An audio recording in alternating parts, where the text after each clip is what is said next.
Salutations everybody, it is Matty here today, and we have ourselves a tier list. It's been over a year since I've done one of these, and I've compiled the ultimate RPG tier list today. This is every major RPG since 2010 grouped up, and they will be ranked by yours truly between S tier, A tier, B tier, C tier. There ain't no D tier. If you're that bad, you go straight to F tier, but fret not, there's also a didn't play section, as well as you don't exist to me. If you're that bad and you end up there, oh, I'm deeply sorry, but your game is on a whole other level of bad. So that section has been created for just a few games on this list that I noticed while I was putting it all together. Anyway, I'll have it linked in the description down below if you guys want to do it for yourself and then send me the results. That'd be pretty cool. I'm sure a lot of you are going to be cooking up some of the takes I have in this video, and that's fine.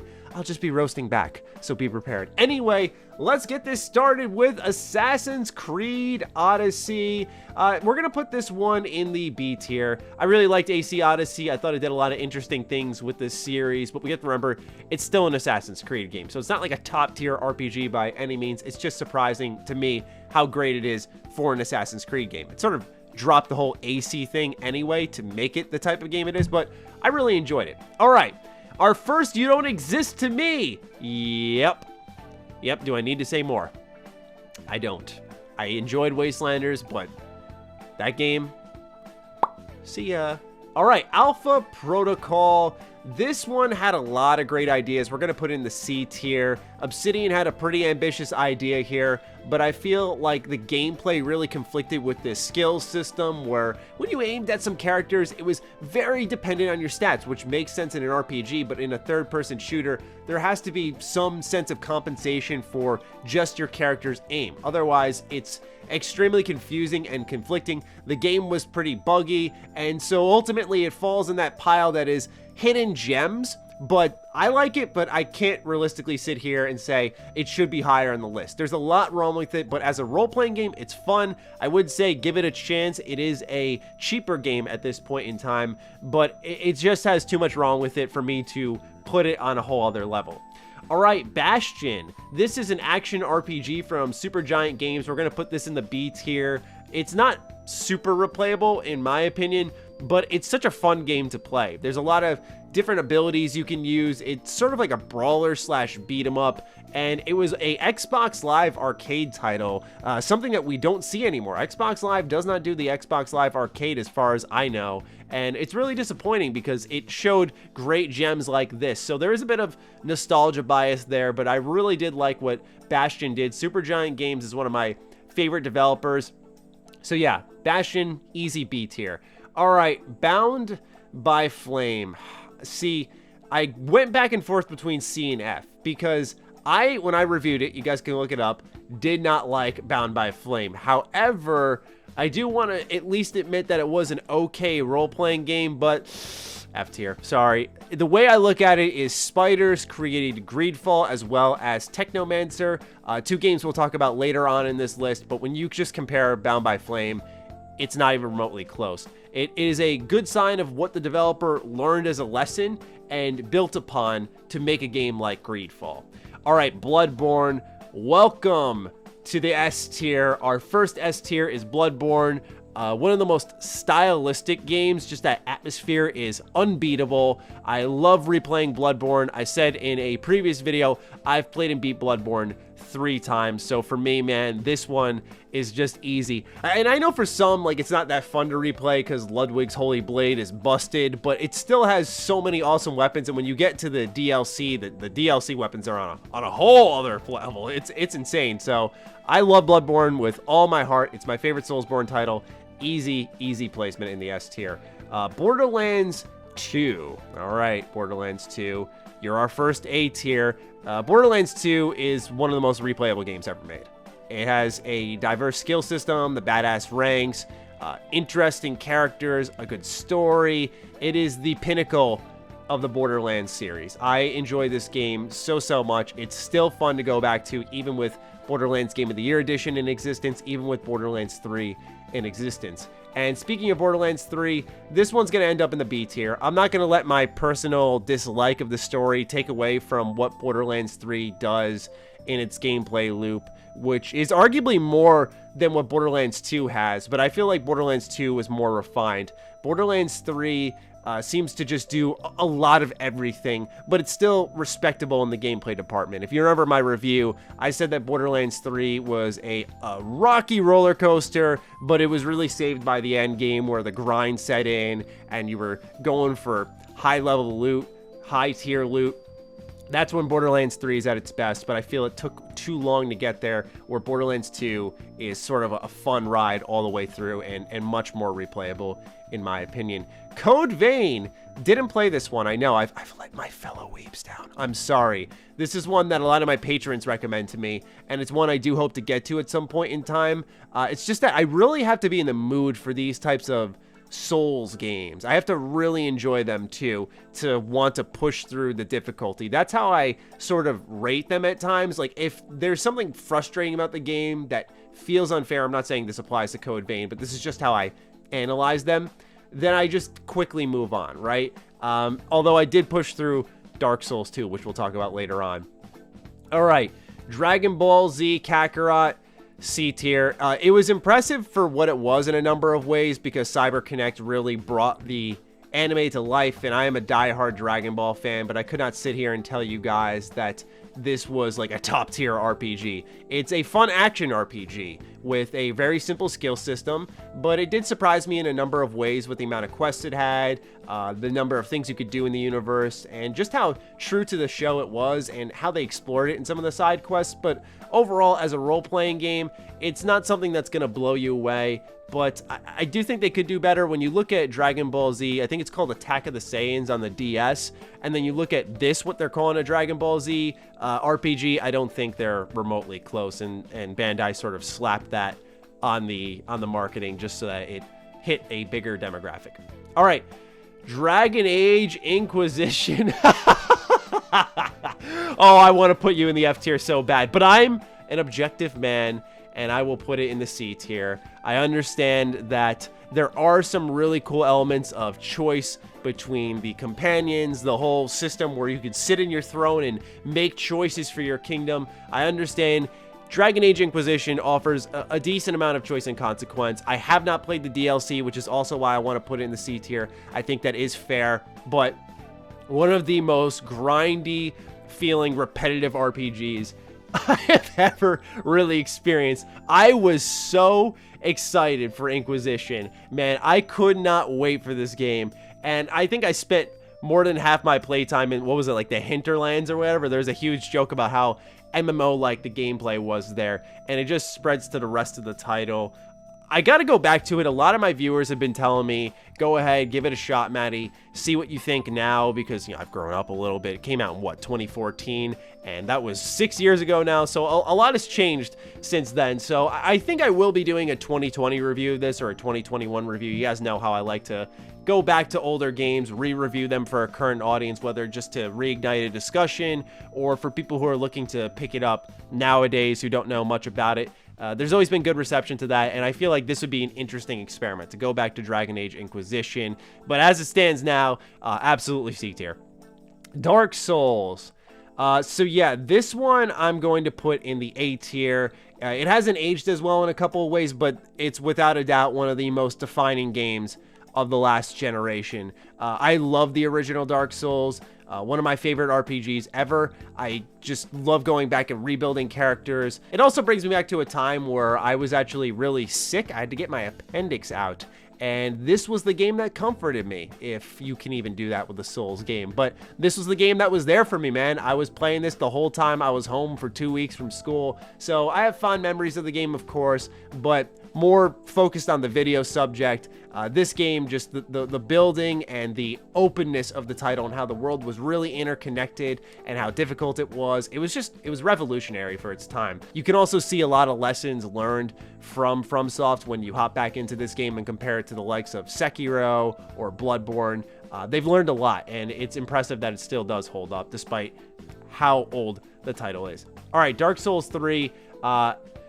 I have played 4 hours of it, but I have not completed it, and I have not played enough of it to really warrant an opinion. A lot of people were really disappointed when I said, by the way, that I did not play Dark Souls 3 in a previous video, and it's one that I've always wanted to get back to. I played it for a live stream with Fightin' Cowboy one time. We did a whole series on Dark Souls 2, which is C tier.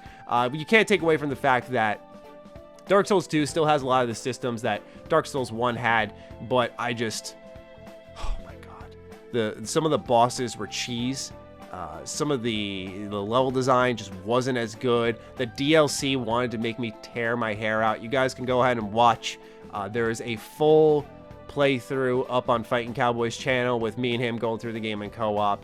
And just as I had a fun time playing it with Cowboy, but man, like just looking back on the game itself, I don't really like Dark Souls 2 that much. It's also because the rest of the series is so good compared to 1, from what I've heard of 3 and what I've personally played of 3, Blood-Borne, Sekiro, just Dark Souls 2 misses the mark for me. Deus Ex Mankind Divided, sadly did not play this one. I still have it on my PlayStation 4 though, for when it was free to play. However, Deus Ex Human Revolution will go into the B tier. This would go into A tier, but Human Revolution Director's Cut on PC featured one of my biggest pet peeves in a role-playing game, and that's where you get to a halfway point, something devastating happens to the main character, and you gotta restart, and you gotta build all your skills up, you gotta build all your items back up. I can't stand that.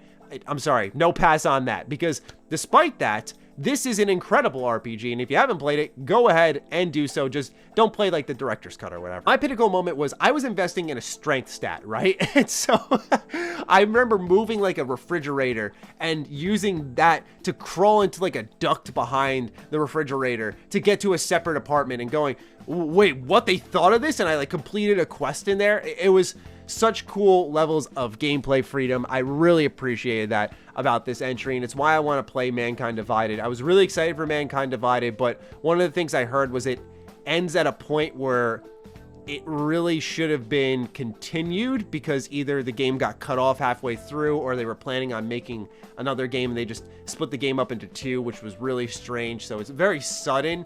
And I just figured I would wait for another Deus Ex game, which never came or got announced. And so here we are in 2020, and we still haven't played it. All right, Diablo 3. I played this when the whole Reaper of Souls or Complete Edition came out on PS4. This is going to be a B tier for me. I hold a special place in my heart for these types of overhead beat-em-ups with loot, but there are games like the Champions series on PS2, Champions of Norrath, Champions Return to Arms, Baldur's Gate, Dark Alliance 1 and 2. Those are games that I value higher than the likes of Diablo. Even if Diablo's objectively better, it did not scratch that itch I look for in those types of games. I do love the multitude of classes Diablo offers. I do love how replayable it is, but just it did not hook me quite like those others did. But it's in a B tier, which isn't bad when you look at the company it's with. That's still not bad, but I know some people would rank it higher. Maybe I'm being generous though. I know a lot of people can't stand Diablo 3. Disco Elysium, bad news. Did not play it. I'm holding out strong because I want to play that game on Switch. I work at my computer enough. You know, I sit here for probably 6-7 hours a day outside of, I make sure I exercise so that my heart does not fail on the job. But yeah, the idea of just sitting down for another like 5-hour gaming session just to read text, I'm just going to wait out for a Switch version where I can lay in bed and play this game. I've heard fantastic things, like top tier RPG, fantastic things. So I'm really looking forward to whenever I can play it. But for now, I will remain patient and wait for the Switch version, which they said is on the way. Divinity Original Sin 2. If you guys watched my top 10 RPGs of the last decade video, you know this. If you don't, this is the best RPG of the last decade.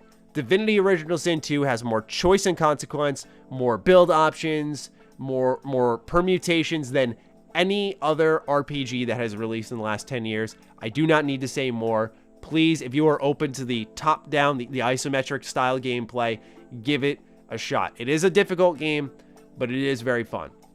And that's why Divinity Original Sin 1 lands in the B tier. I know this should be a little bit higher, But Divinity Original Sin 2 was so good, it does knock down what Divinity Original Sin 1 really is, in my opinion, because it's so good that just like Persona 5 Royal to Persona 5, it makes you even go, what were they thinking, even though the original version was so good. Dragon Ball Fusions, ready for a hot take? Skadoosh. Yes, this is an A tier game.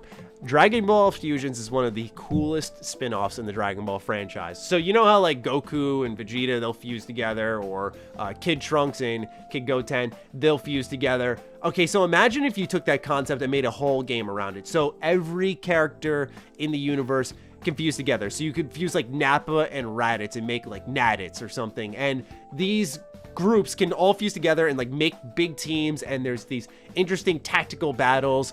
Such a good game, in my opinion, like a must-own for the 3DS. I adore Dragon Ball Fusions. Highly, highly, highly recommended. Dragon Ball Xenoverse 2, however, yeah, so this one I want to put in C tier. I liked the original more because I thought it was innovative. I know 2 builds off of that, but it just felt like more of the same. Dragon Ball Xenoverse 2's mission structure of like a quick dip in, dip out system that didn't really vibe with me. But overall, as a Dragon Ball fan, I have bias where I still had fun with it. I still saw it through to the end, but I vastly enjoyed the original more because it felt more fresh. Okay, time for Dragon Age 2. Now you're looking at Dragon Age Inquisition, you're like, he's looking a little cold, he needs a buddy, and you're right, he does. I've never seen a more tone-deaf sequel in my life than Dragon Age 2. Dragon Age Origins is one of the best role-playing games ever. It is so fun, interesting, heart-wrenching, thoughtful, and then you follow it up with an action RPG with a set character in a city and remove all of the interesting parts. Like, it's still, once again, and like a lot of these games here, good ideas, poor execution. Dragon Age 2, you know, I'm not as hard on because I think it had more to offer than Inquisition, but they're in the same boat, in my opinion. They just sit in that part of gaming where, like, here and there, just a couple little tweaks and we're good. But yeah, Dragon Age 2, like I said, really tone deaf. All right, Dragon's Dogma, on the other hand, I'm a pretty big advocate of this game. I'm going to put this in the B tier. I said how I wanted to re-review Inquisition. Dragon's Dogma is another one because I've gone back to this one a couple of times, and each time I did, I couldn't get as hooked as the original. I think it's because the beginning is very slow, but Dragon's Dogma is still a wonderful game. It's still really underrated and still needs a sequel. It's kind of like a open world RPG meets Monster Hunter, almost. It's really neat. I don't know how else to describe it other than that. There's a lot of different classes that you can switch between and tons of loot. It's an RPG, of course, so, you know, of course it has that. But anyway, Fable 3. Oh, Bound by Flame, you have a friend. Yeah, Fable 3 is F tier. I remember playing it a lot when I got it for my 360, but I do remember hating the loading screens, not being as invested in the story, and I also recall going back to Fable 2 and having an infinite amount more fun. Fable 3 might be okay on current hardware because you could like cut out some of the loading and have like an actual menu. That is a game that desperately needs a definitive edition, but as it stands now, they're probably just going to continue with like a Fable reboot from Playground Games. But Fable 3, Fallout 4, B tier. I like Fallout 4. I know a lot of people don't, but for me personally, yeah, it's not the best RPG. There's 4 choices for the main story. They all end up with roughly the same ending, outside of the Institute, which I thought was a little more of a significant decision that you can make in the story. But it's still a really fun game to play. It's still fun to go back to, and modding certainly helps. But Fallout 4, I think, is not as bad as everyone says it is, and I stand by that. But where there's Fallout 4, there's a conversation about Fallout New Vegas, which is, yeah, it's absolutely S tier. This is one of the best role-playing games ever made. Not just in the last 10 years, but ever. And what's hilarious is this was made in like a year and a half. And I've interviewed Chris Avallone in the past, and he's even said, like, it didn't really impact the timetable. I mean, didn't impact how they made the game. They said that they got everything done that they wanted to. Is that true or false?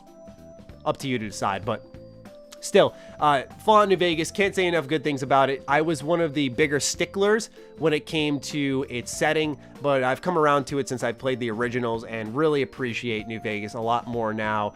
Just like Fallout 3, it's just really fun to go back to and see how the world reacts to your choices.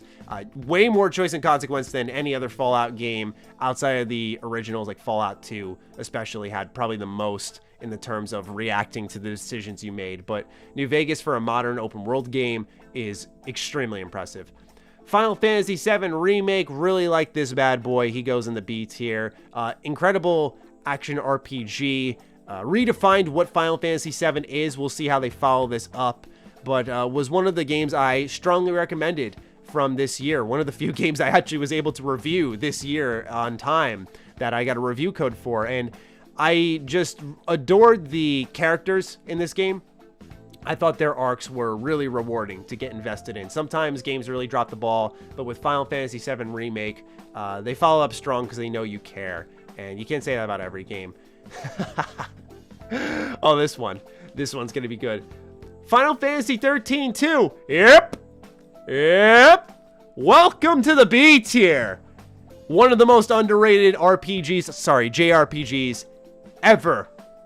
I don't care what anyone says. You can hate Final Fantasy 13, you can hate Lightning Returns, but Final Fantasy 13 2 is a good game, and I stand by that. Amazing soundtrack, fun battle system. I like the story. The setting is interesting. The time travel mechanic is a little confusing, but also interesting because you can time travel for quests. Like, it is such a unique JRPG when you look at the rest of the Final Fantasy series.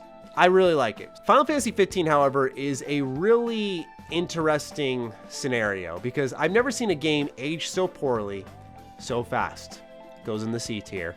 I had this at my number 2 spot for 2016 Game of the Year. I loved its characters. I really enjoyed its stories. But as I analyzed it more and read about it more, there were more and more holes poked into it. And the combat, when I went back to play the multiplayer mode, just holding circle and then tapping square when an enemy attacks you, which they show directly on screen, is one of the most thoughtless combat systems I've been a part of. And then when you combine that with some of the missing parts of the story that the community made me aware of, I just don't speak highly of Final Fantasy 15 anymore. It's a shame because it had a lot of potential. Its world is cool, and there's some really breathtaking battles, but it leaves a lot to be desired in hindsight. Fire Emblem Three Houses, I'm sorry guys, I let you down again. I have not played this one. Fire Emblem Awakening, however, I have, and it is A tier. This is the first time I experienced Fire Emblem. Really, really enjoyed it. Love the consequence of my friends in battle dying. Love the whole system where you can put people next to each other, and if they fight together, they'll fall in love, and then you can see the kid they have, and they become their own character with their own interesting arc. Just the amount of outcomes available in Fire Emblem Awakening blew my mind. Greedfall. Like I said, this was a game where spiders really learned their lessons, and I put Greedfall in the B tier. It would be A tier, but just too much jank. However, one of the more unique settings in a video game that I've seen in my day, like colonial magic. It's really hard to find anything quite like it. Kingdom Hearts Dream Drop Distance. This is why I made this category. I hate this game. I hate it. I have such a strong dislike for this game. If anyone ever asked me, Matty, why does Kingdom Hearts have such a confusing story? I will point directly to this game. This is the moment the series turned for the worse. That story was stupid. Stupid. And I have been a lifelong Kingdom Hearts fan. Okay, I know the Kingdom Hearts community has beef with IGN because they make some pretty bad takes, but this is an informed take. I have been a fan for my whole life, and I have played this game twice to see if maybe I'd move the needle over, but I just can't stand the ending of this game, so much so that it does not exist to me anymore. Kingdom Hearts 3, C tier. Just too easy. Too easy and too much flair. It just shows that the game was too late as well. And I say that as someone who cried at the end, though. You know, I'm a Kingdom Hearts fan at heart, and so I still enjoyed it. But it just, I knew deep down, like, this isn't everything it could have been. And that was really emphasized by Final Fantasy VII Remake. When that game came out and I saw what they did with that game and how they treated that game versus how they treated Kingdom Hearts, like no Disney fights, like hardly any. I think there was one and it was on Pirates of the Caribbean. Like, that's where I thought to myself, man, they just really shortchanged Kingdom Hearts fans. Kingdom Come Deliverance, A tier. There is a deliberate pace to this game unlike any others on this list from what I can see with a quick glance. It really forces you to take your time, take care of your character. The developers who worked on this game, Warhorse, really spent time also fixing it. When it came out, it wasn't like broken, but it was buggy. There was some jank. There was an issue with the lock picking. I had covered this game pretty closely, but they were right on top of it. They did an excellent job with it and really made it into a wonderful RPG that has a unique combat system. It's all first person and you choose the angle you're swinging your sword on. Think of medieval chivalry warfare, except it's much more refined and thoughtful. I have not played the DLC for this game, but the base game is excellent. It doesn't overstay its welcome. It's around the 35-hour story with some side content mixed in. If you do more of the side content, obviously it goes on longer. All right, Kingdoms of Amalur Reckoning. This game is also A tier. We're adding some stuff to the A tier. See, it all fills out over time. Everyone's getting their looks. Yeah, I really like this game a lot. I think I have 2 videos on it in the last week, so I'm just going to let those speak for themselves, right? This video is already long enough. You guys have 2 full videos to listen to me gush about Kingdoms of Amalur, but I'll just say one thing: combat system. Really good combat system. Lightning Returns, Final Fantasy 13. Have not played it yet. Do plan to, though. I know. How can you preach the good word of Final Fantasy 13 too and then not play Lightning Returns? And honestly, the reviews push me away, and I feel kind of foolish because reviews would push you away from 13-2, and I think 13-2 was a really good game. So that's something I do plan on getting around to, like everything else on this list. Mass Effect 2! Boom! Oh my god, best game in the series. Amazing third-person shooter, so many builds, the ending, the mission, we'll just call it. I don't want to spoil it for anybody, but the mission is like the pinnacle of RPG moments. It is just so delightful. And I'm holding out strong because I will admit I have not played all of Mass Effect 2's DLC, but I do believe when the remaster collection is announced like it's supposed to be at the whole EA show, that they will have the DLC included, and Maddie will be a happy camper. Mass Effect 3! B tier. I love Mass Effect 3's gameplay. The classes are so fun, like the Vanguard, dashing in and then ground pounding. Like, that's just permanently burnt into my memory. That was one of my favorite things to do, especially in that multiplayer mode. Heavily underrated multiplayer in Mass Effect 3 and Andromeda. Really good gameplay. However, the reason it's at the B tier is because all the way through the game, they're making you have these significant choices, and like you've heard in the past, the ending happens. And I remember when I had to make this choice for the ending, I paused my game. I went, I ate dinner, I thought about it the whole time. What choice do I make? And then you find out later, it's a lie. That there are just 3 color options. And oh man, I was burnt up about that.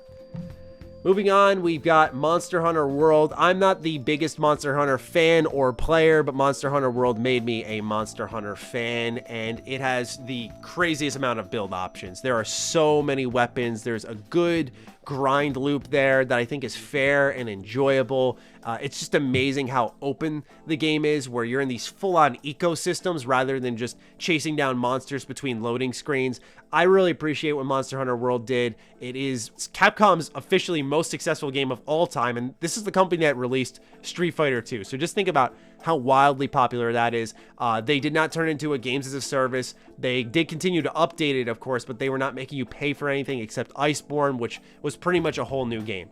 Really, really impressive efforts by Capcom with this one. Nier Automata, I put this here because it does have the whole chip customization system. It's really not an RPG, but since I love it so much, S tier. Ha ha ha ha. Neo 2, A tier. Oh my. Neo 2 is such a fantastic RPG, or JRPG, sorry. The name of the game, man, build options, and there are so many weapons, There are so many ways to respec your character, and it's just fun to go into different boss fights and try out like a magic build, an omnio magic build versus a samurai build versus a ninja build, and just see what does what. It's incredibly fun to just go in and play, and I can't wait to test around with the DLC. Octopath Traveler. This is B tier. Octopath stumbles a little bit with its story pacing because you have to be certain levels to experience various characters, different chapters. So you'll be like level 26 and you can do Ophelia's story, but then you have to wait till like you're level 38 to do Cyrus's chapter 4 or something. It's kind of silly, but it's still an amazing blending of modern gameplay mechanics while maintaining this old school mentality and how it's played with some of the combat, as well as its exploration, its art style. All that evokes a sense of nostalgia while having actions that you can use to interact with NPCs, such as like stealing, interrogating, make for this more modern, open feeling that older titles didn't have as much. Persona 4 Golden, S tier. I just realized I haven't put Persona 5 Royal on this list, but I'm not going to go back and redo the whole stinking thing. Persona 5 Royal, S tier as well. And you'll know why in a little bit. We have a very big project coming out for that. But Persona 4 Golden, top 3 game of all time for your boy. Go play it. Apparently a PC port is on its way, so there's more options available. One of the most charming, not one of the most charming cast in a video game. Mario Paper Sticker Star. I have not played a single Paper Mario game. I said Mario Paper, Jesus. That goes ahead and proves it, right? Yeah, so I haven't played these. My first will probably be the Origami game that's coming out in July, and Nintendo's really not talking about it. Man, that builds my confidence. Pillars of Eternity Deadfire. I've only played a little bit of this, so I'm going to put it in the didn't play section. Didn't hook me as much, but I am interested in it, and I do want to play it more extensively at some point down the line. But I understand that would probably be, from what I've heard, in the S2B tier for a lot of people, which would make sense. Skyrim is S tier. One of the most definitive video games to ever release. It's still modded more than every other Bethesda Game Studios game to this day. There are still games that try to be like Skyrim. I remember when Assassin's Creed Origins rumors were floating around, that they said that it was going to be like Skyrim. I'm like, does everyone realize this game came out in 2011?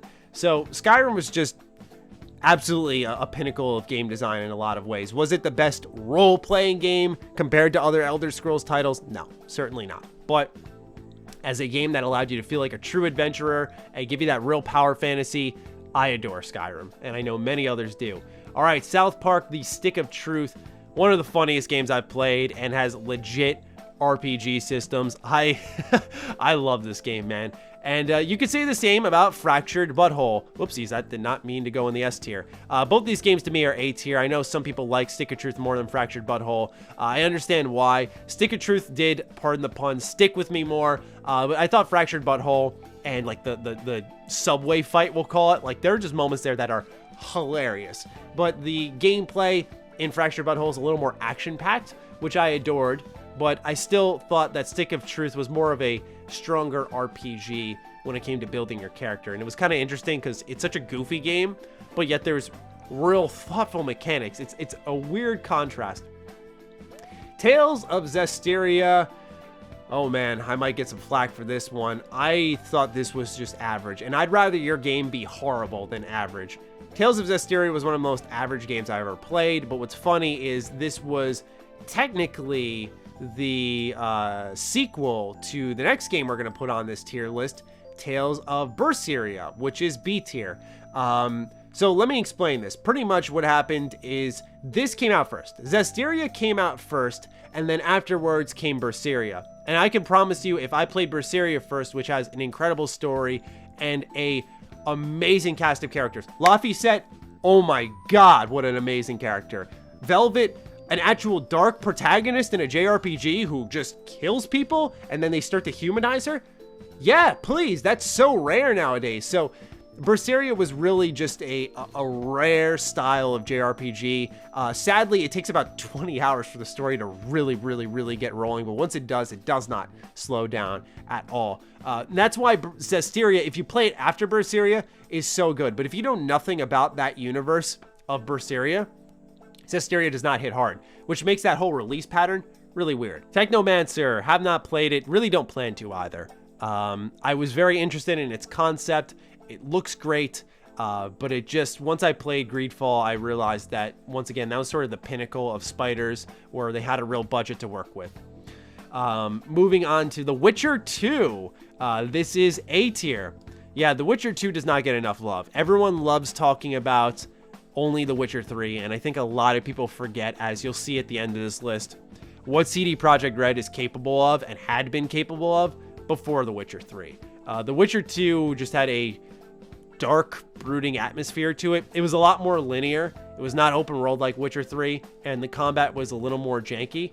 But I just remember picking up The Witcher 2 on a whim on a Steam sale and being extremely shocked on how I had not heard of this game.